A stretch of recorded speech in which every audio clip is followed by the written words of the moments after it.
বলে তুই তুই জেবাটা কে না? আমি বলছি জেবাটা কে? আমি জেবাটা কে নামে কোনো মেয়েকে আমি চিনি না। আমি এ গ্রেডের মডেল, এটা সারা বাংলাদেশের সব মানুষ জানে আমি টপ মডেল। আমি এ গ্রেডের কোন মডেলের নাম আসলে আমার নাম আসতে হয়। কথা বলছো ওর সাথে, স্নিগ্ধা বা ওর বয়ফ্রেন্ডের সাথে? না আমি ওর সাথে কেন কথা, ওর সাথে কোনো যোগাযোগ না, ওর সাথে ওর তো নাম্বার নেই আমার কাছে, ওর বয়ফ্রেন্ড আমি চিনিও না এখন। তো ও তো আমার দেখতে পারে 2023 সালে, এখন তোর সাথে কোনো যোগাযোগ নাই। ওর বয়ফ্রেন্ডের সাথে তো অনেক আগেই ব্রেকআপ হয়ে গেছে। মানে আগের বয়ফ্রেন্ডের সাথে? হ্যাঁ, আগের বয়ফ্রেন্ডের সাথে শুধু ব্রেকআপ হয় না, ওদের অনেক খারাপ ভাবে ব্রেকআপ হয়েছে। বাট ও তোমার নাম কেন ইউজ করলো তাহলে? তুমি এটা কি সত্যি কথা না? আমি তো এটা কিছু বুঝলাম না। এই নজরুল রাজ কেন আমাকে মনে করে ভাই নজরুল রাজ নাকি ওনার না নাম না না নজরুল না। জানি। হ্যাঁ হ্যাঁ তো ও আমার নাম কেন বললো ওরা মারবে, এটা কেন কথা? আমার সাথে মারামারি কথাই বা কেন আসবে? আমি সুন্দরভাবে মানে আমি বুঝলাম না। আমি জামাই নিয়ে মানে আমার জামাই আসছে, আমি কি চলে গেছি এটার সাথে, এটাকে ইউজ করে এখন পুরাপুরি আমি কোনোভাবে এটার সাথে মিলাইতে পারতেছি না। বাট স্নিগ্ধার সাথে তোমার কি ঝামেলা? ওই যে ও একটা ছেলের সাথে ডেট করতো, আসিফ নাম, ঠিক আছে? তো এই আসিফের সাথে ও একটা ছেলেকে ডেট করতো, আসিফ ভাইয়া। এই আসিফ ভাইয়ের সাথে ওর আগে আমার পরিচয় ছিল। তো আসিফ ভাইয়া আমাকে পছন্দ করতো আর কি। তো ও স্নিগ্ধার মাঝে মধ্যে বলতো যে যেবারে আমার খুব ভালো লাগে, খুব ভদ্র। তো আসিফ ভাইয়ের সাথে আমার কোনো রিলেশন না, কোনো কিছুই না, বড় ভাই টাইপের থাকে না এরকম, কোনো কিছুই না। তো ওরে যে প্রশংসা করতো, ও এটা নিয়ে খেয়াল করতো আর কি। তারপর আরেকটা ওর যে সাকিব সনেট, ও সাকিব সনেটের সাথে কয়েকদিন ঘুরতো না। সাকিব সনেট বলতো যে বাকে আমার খুব ভালো লাগে, অনেক ভালো ভদ্র, ঠিক আছে, হার্ড টু কন্ট্রোল আর কি, কানেক্ট ওরে ও অনেক ডিমান্ডিং, এগুলো বলতো আর কি। তো এগুলো বললে তো ওর 2% কাছ থেকে যখন আমার কথা শুনছে, ওর একটা খ্যাচ তৈরি হয়ে গেছে আমার প্রতি, বুঝছো? এটা কি আমি বুঝলাম না। মানে নজরুল, তুমি একটা কথা বলো, ও একটা প্রতিষ্ঠিত নায়িকা, ওকে কিভাবে সেবা মনে করতে পারে? ও 20 লাখ টাকার জন্য ও কাজে গেছে, ও কি জানি কি টিভিসি অফিসে করতে গেছে। তো ওটার সাথে আমার কি সম্পর্ক? বা আমি কি 20 লাখ টাকার জন্য আমার কি ওকে 20 লাখ টাকা দেয় টিভিসি অফিসে করতে? না, এটাই তো অবাক হচ্ছিলাম।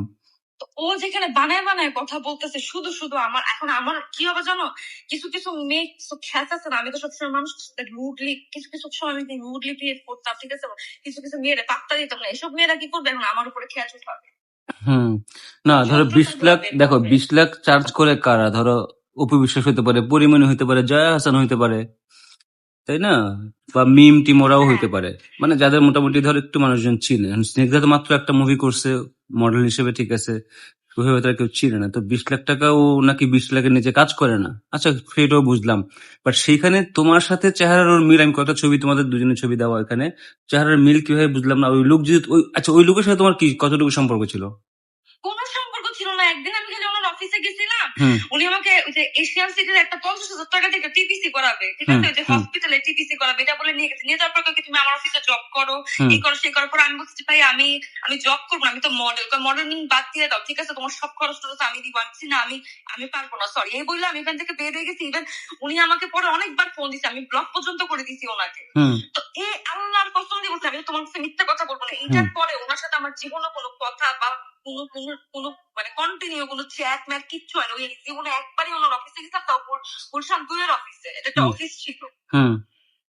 খিল খেতে ও মনে হয় গেছে হচ্ছে হসপিটালে। আমি তো জীবনে হসপিটালেও যাইনি। এখনো ওইটা বলতেছে যে তোমার সাথে 1.5 বছরের সম্পর্ক ছিল ওই লোকের সাথে, তুমি 1.5-2 কোটি টাকা নিয়ে চলে গেছো, ওই লোক নাকি তোমার খুঁজতেছে, তুমি নাকি তোমার জামাই আসার পরে, তুমি তো ভিডিও দেখছো মনে হয় এখানে। তো আমার কথা হচ্ছে, সবাই তো জানো আমার জামাই আসার পর আমি কাজ বাদ দিয়ে সংসার করতেছি। হ্যাঁ, তো সেইখানে তোমাকে মানে ওর সাথে কিভাবে মিলাই ফেললো সেই জিনিসটা বুঝি নাই। এটা 100% বানায় কথা বলতেছে। আমি আমার সাথে যদি একটা লোকের 1.5 বছরের সম্পর্ক থাকে, এই লোককে অন্ধ, এই লোককে চিনে না, আমি কি আর মানে স্নিগ্ধাকে মানে স্নিগ্ধা তো আমার থেকে লম্বা চোরা সব না, লম্বা চোরা বাদ দিলাম, আমাদের ফেস সেম না ভাই। না ফেস সেম না, লম্বা তো তুমিও লম্বা। তোমার হাইট কত? 5'7" না? আমার হাইট 5'7" আর ওর মনে হয় 5'9" নাকি 5'10"। আমার কথা হচ্ছে কি, আমি তোমার আমার কথা হচ্ছে আমি তো ওর সাথে কোনোভাবে না, আমার ওর সাথে কোনো যোগাযোগ আছে 2023-এর পর ওর সাথে আমার কোনোদিন দেখা হয় না, তাও শোতে দেখা হয়েছে, আর কিচ্ছু না। আমি কিছু বুঝলাম না। আমি ঘুম থেকে ওঠার পর আমার ইমরান ফোন দিয়ে বলছে তুই কারোর সাথে কোনো কিছু কথা বলিস না, তুই কোনো রিয়েকশন দিস না। রিয়েকশন দিব না ঠিক আছে, কিন্তু এইগুলো যে ওরে মাইক দিচ্ছে, ও নিজে 20 লাখ টাকার জন্য গেছে, যাওয়ার পর ও কি ওদের মধ্যে কি কনভারসেশন কি হয়েছে? একটা লোক একটা মেয়েকে এমনি মারে কোনো রিজন ছাড়া? না, রিজন ছাড়া ওদিকে পরের কথা, কিন্তু আমার কথা হচ্ছে ও জাস্টিস চাইতে গিয়ে সেখানে তোমাকে কেন, যেটা তুমি বললে এখন আমার কথা সেখানে আমাকে কেন ইনভলভ করলো?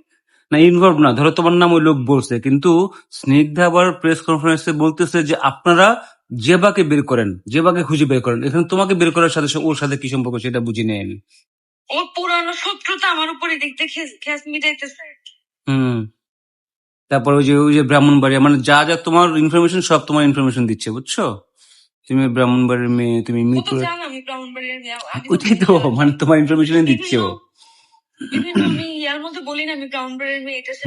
অফকোর্স, হ্যাঁ তুমি আমার শোতেও বলছো। তো সেইটার কথা না, কিন্তু আমার কথা হচ্ছে ও জাস্টিস ওর জন্য চাইতে গিয়ে ওই লোকের নজরুলের জাস্টিস না চাইতে গিয়ে, ওনার বিচার না চেয়ে ও উল্টা আবার তোমাকে প্রেসদেরকে সাংবাদিকদেরকে বলতেছে যে জেবাকে আপনারা খুঁজে বের করেন। হ্যাঁ, জেবা রে, এখানে তোমার সাথে কি সেটা বুঝি নেই আমি। এটাই তো বলতেছে, ওরা মারছে, ও জাস্টিস করতেছে। এখানে আমি কই থেকে আসলাম? এই মেয়ের সাথে আমার 2023 এর পরে কোনোদিন কথাও হয় নাই। হুম তাও আর শোতেই 2 বার দেখা হয়েছে। আমি জীবনে পারবো না এইভাবে মিডিয়ার সামনে এসে চিৎকার করে করে হুম কথা হুম বলতে, কোনো কিছু করতে। আমি কিছুই করবো না, আমি জাস্ট চুপ থাকবো। হুম কি হয় আমার নামে 10টা বদনাম করতে, 10টা বাজে কথাই তো ছড়াবে, কোনো সমস্যা নেই। 10টা বাজে কথা ছড়াক, আমার কিচ্ছু যায় আসে না। না, আমি মানে কিছু করতেও চাচ্ছি না। আমি চাইতেছি কি আমি একদম চুপ থাকি। কারণ কি জানো, আমি ও যেরকম মিডিয়াতে এসে 10টা কথা বলতে পারতেছে ওর ফ্যামিলি, আমি তো জানি ও যে কেমন মেয়ে সবাই জানে। হুম হুম হুম আমার তো ভাই সংসার আছে, আমার তো ফ্যামিলি আছে, আমি কোন রকম কোনো কিছু করবো না। ও যে এটা মন চায় সেটা করবে, আমার বের করে কি হবে? মানে আমার কাছ থেকে কি কথা বের করবে, মানে কি? আমি একটা লোকের সাথে জীবনে একবার দেখা হয়েছে আমার, তাও তার অফিসে, সে আমার কয়েকবার বলছে তুমি আমার অফিসে জব করো। আমি বলছি, আমি তো শুটের জন্য আসছি, কোনো নাচ করা লাগবে না, তুমি আমার অফিসে জব করবা, ঠিক আছে? এইগুলো এইটুকু কথা ছাড়া জীবন আর কোনো কথাই হয় না। হুম তাহলে স্নিগ্ধ গুলো তোমার আমি বলতেছে কেন যে তুমি ওই লোকের কাছ থেকে 1.5 কোটি টাকা মেরে খাইছো, আল্লাহর কসম দিয়ে বলছি, প্রেম আমি ছিল তোমার জীবনের কাছ সাথে, থেকে তার এক টাকাও নেই, ফার্নিচার এক নিছো। পয়সা নেই, এক পয়সাও নেই। আমি কেন ফার্নিচার নিবো তার কাছ থেকে? আর আমি যদি এই লোক যে পরিমাণ পাওয়ারফুল, ঠিক আছে, আমার যদি এই লোকের সাথে সম্পর্ক থাকতো, হুম তাইলে আচ্ছা তুমি আমাকে একটা কথা বলো, এই সেটাই লোকের তো। সাথে আমার সম্পর্ক থাকতো, সে হুম আমার খুঁজে বের করতে পারতো না? হুম এই লোকের যদি আমি 1.5 কোটি টাকা মারা দিতাম, এই লোক কি ব্রাহ্মণবাড়িয়ার আমি বলবো আমার খবরটা সে খুঁজে বের করতে পারতো না? ওর হুম জন্য কোনো ব্যাপার? হুম তার মানে স্নিগ্ধা তোমার সাথে পার্সোনাল গ্রাজে এরকম করতেছে বলে বলছে। হ্যাঁ, ওইটা পার্সোনাল গ্রাজুয়েশন থেকে এরকম করতেছে 100%। আর আমার তো কোনো কাহিনী নাই। ওই লোক ধরো কথার কথা স্নিগ্ধারে দেখার পরে ওর কাছে আমার চেহারার সাথে মিল হ্যাঁ, লাগতেই পারে ছবি তার বের কাছে, করে ঠিক আছে? দেখা, হতে পারে তাহলে মনে ভাই করতে এটা পারে, যাবে এটা কিন্তু আমি। এটার জন্য তো ওরে মারবে না। সেটাই, মারবে তো তোমাকে, হ্যাঁ, তাই না? এই লোকের কাছ থেকে যদি আমি 1.5 কোটি টাকা মারতাম, তোমার কি মনে হয় না এই হুম লোক আমাকে খুঁজে বাই করতো? হুম অফকোর্স। ওই লোকের জন্য আমাকে খুঁজে বের করার কোনো ব্যাপার? ওর একটা সম্পর্ক ছিল আসিফ নামের একটা লোকের সাথে, ঠিক আছে? এই আসিফ ভাই আমার প্রশংসা করতো ওর সামনে বসে বসে। এরপর থেকেও আমার দেখতে পারে না। কথা হয়েছে তোমার সাথে কখনো ওর সাথে, স্নিগ্ধার সাথে?